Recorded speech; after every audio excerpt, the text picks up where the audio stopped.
I'm super excited and very inspired to bring you along for this recipe. It's very easy and so delicious. Now this whole thing was inspired by Heather over at the Needy Homesteader, and she just did a video not too long ago on blueberry pie filling, and it just got me thinking, oh my gosh, I would love blueberry pie, but we don't have any in season here, and I do have rhubarb. My rhubarb plant is already, this is the first picking, so I need to do something with it, and I'm gonna make pie filling. So we're making strawberry rhubarb pie filling. I bought these strawberries. These smell amazing. They're California strawberries, so they're just starting to come into season. And the rhubarb, of course, I just picked it, washed it, and prepared it, just cutting it into 1-inch pieces or so. Now, I'm using the reference guide, the Amish canning book, just like Heather did. I was so excited when I saw the book. I was like, I have that book. Anyways, but when you go in here, it's got pie fillings, but it also has different information. Like it has information on clear gel, and that's what you use for your thickener. That stays stable in the canning process, where cornstarch by itself, like we use in to thicken gravy, or flour, would not hold up during that process. It would end up separating and breaking. So it's got information on that. And I expected to see a rhubarb pie filling recipe, but it doesn't give me that. It just says to cut it in 1/2-inch pieces, measure the amount of rhubarb, add 1/2 cup of sugar for each quart of fruit, and mix gently so they kind of break down. I also read the other pie filling recipes. They were all a little bit different. The timing was all pretty much the same. The sugar was more than this, and this is tart, and these strawberries can be tart as well. So I'm gonna go with 7 cups of sugar, or 6 cups, excuse me, 6 cups of sugar. If I need more, I'll add it, but 6 cups of sugar.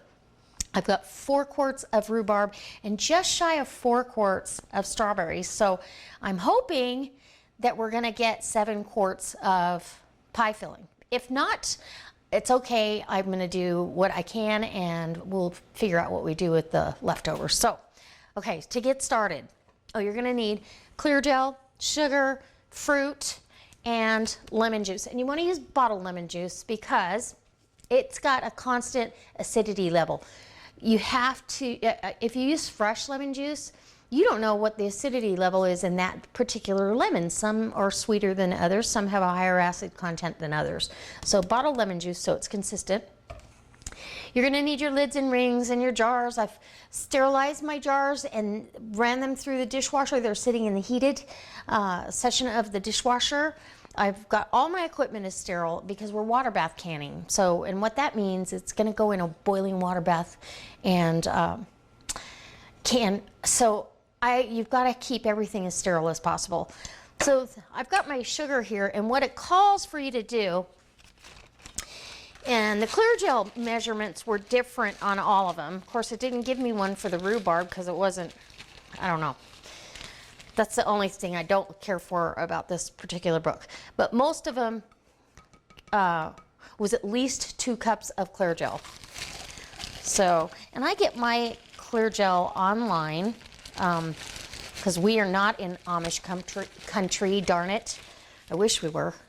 So I'm gonna use 2, and we'll just be on the safe side because you can always thin it down. 2 and probably a 1/4 cup of clear gel. Rinse my hand off. And you're to mix that up. So you mix that up in your pot here. And I've got a 12-quart pot, which is going to be plenty. Woo! And we have I could have done it right in the pot, but you know, what's a canning session without a mess? So go ahead and mix those two together really well. Now to this mix, after you've got this all mixed up, you're going to go ahead and add 7 cups of water. Oh, and then your lemon juice. And again, I'm guessing how much lemon juice. The average lemon juice was anywhere from 1/3 cup for cherry pie filling to 1/2 cup for blueberry. Let's see, apples was 3/4 cup, 1/2 cup. So I'm going to go ahead and just be on the safe side and do 3/4 cup of lemon juice, because I don't want anything to go wrong here. So we'll do 3 of these. 1, 2,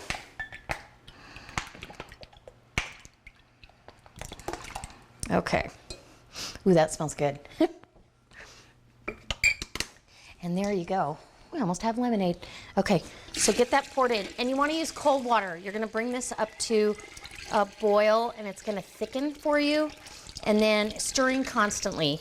All of the recipes in here said to do that. So let me get over to the stove and we'll bring this to a boil and clean up our mess. Okay, so we've got this on the stove, just getting everything dissolved, and oh, it's gonna be fantastic. I cannot wait to have this on the shelf, and it makes a great gift. Let's say you're going to a summer barbecue, bring this along with a ready-made pie crust or some homemade pie dough, and let somebody create their own pie from what you brought. And they could just put the pie dough in the refrigerator and you blessed them with a pie. How fun is that? And not very often do you see that happen. But so you're just to keep stirring constantly, and then you add your fruit, and I'll give you the timing on that one. So now our liquid, hopefully you can see, is starting to thicken. So it's time to add our fruit in, and you got to bring it back up to a boil. You can't, I mean, you can see there's actual lumps of the clear gel. You can't not stir this. You've got to keep it stirring because it gels up on the bottom of your pot, and it's over medium-high heat. So I'm going to go ahead at this point and add in my fruit, and hopefully no splashing. There we go. And get a stir while that's, oh, this is going to be so good. I'm excited. I don't know.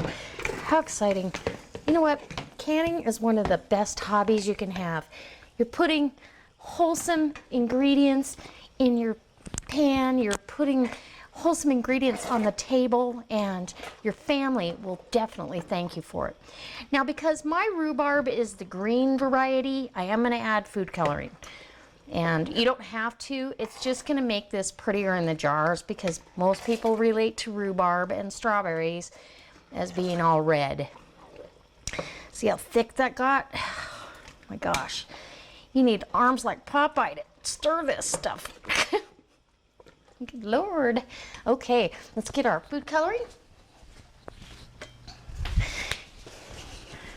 While this is trying to come back up to a boil, keep stirring, stirring, stirring. And the food coloring is going to be a guesstimation. So I've got about an 1/8 of a teaspoon there. So it's just, you know, until you get the color that you want. And I want it really pretty and red. And I just got it on my hand so it looks like, oh, pretty. Look how pretty that's getting. Okay, guys, I hope you can see this good enough. I'll take you back over when I load the jars, though. Make sure. And let's say this, because I'm guessing at some of these, let's say this was too thick. I feel like it's too thick. I'm going to go ahead then and add more water. That's all you have to do. So I'm going to bring this back up to a boil, take it over to the other counter, and get you set up, and we'll start canning. And my canner's already heated up. My jars are hot. I'm ready to go. Okay, guys. So that, I mean, this is really hard to stir. And my bottle of food coloring was leaking out of the, where it screws down. So I have food coloring everywhere. But I got it to a really pretty pink color, and that's where I'm going to keep it. And I think I can just do it with this spoon instead of getting my canning ladle. So I've got my hot jar. I'm going to go ahead, and you're going to want to make sure that you debubble this because it's thick. And oh, it smells fantastic. And remember, you're not cooking the fruit all the way through. It's going to cook a little bit more in the canning process. But when you make your pie, it completes the cooking process.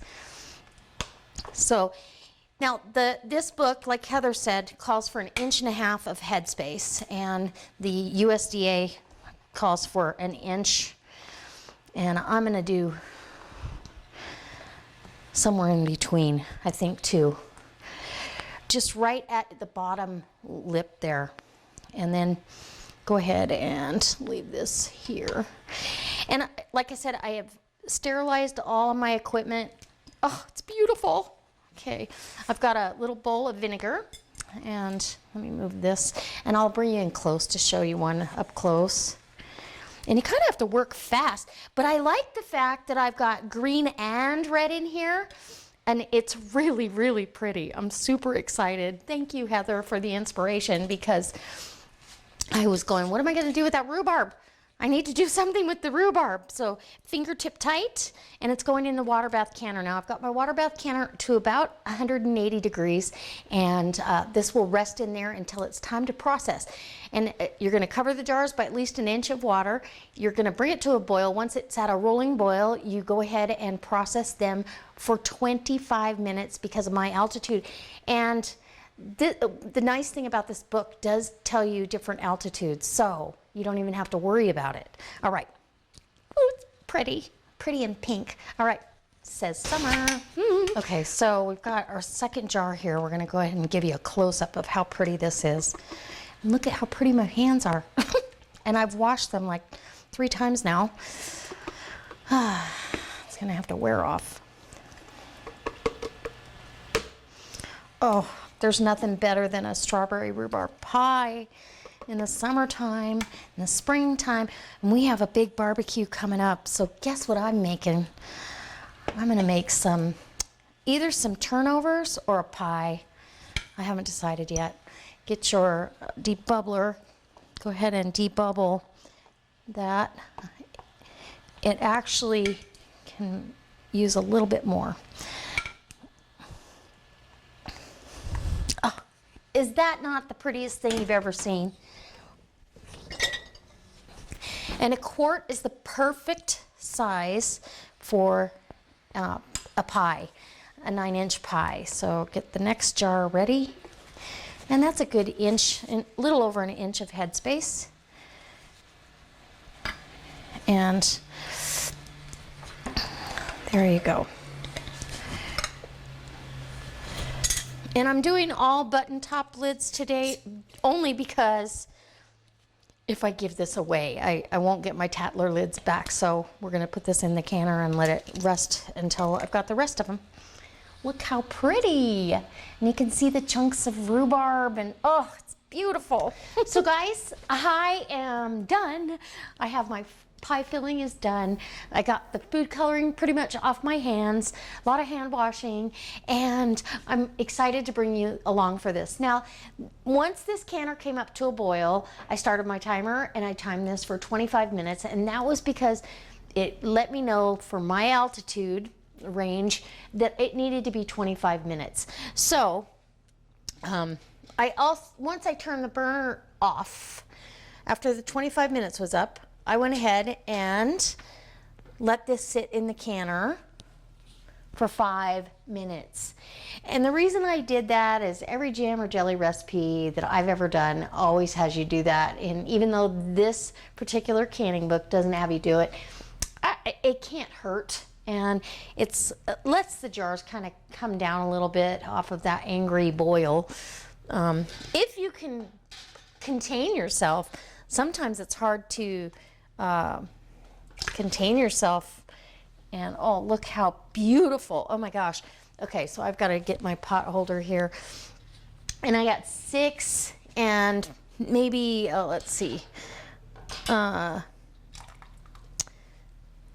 think this is the shy one, 6 3/4 quarts. So that little bit that the strawberries were shy, it definitely counts in this recipe.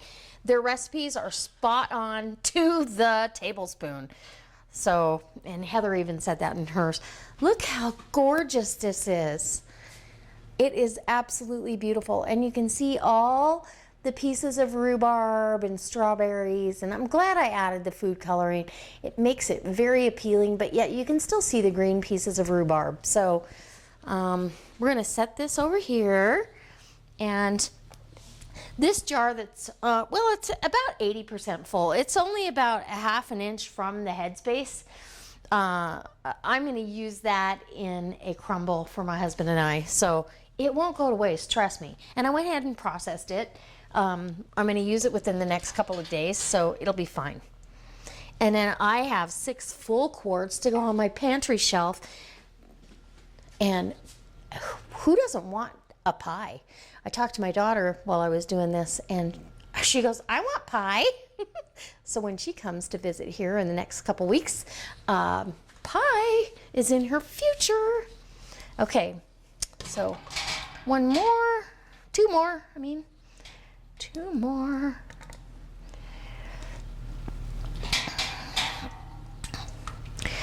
And I'm gonna set this one down on my pot holder, so, because there's really not room. And you want to have your jars in a, so they're separated between each other, but you've got some airflow, but don't have any direct fan down on them or anything. I'm going to take some end shots of this and show you. I truly hope that this inspires you to try your hand at canning. Home canning is so rewarding, and it is taking control of what your family consumes. I don't care for the fact that I can't understand what's in a can of pie filling sometimes, and I've used them. We all have, but is it necessary to have a paragraph of items in there?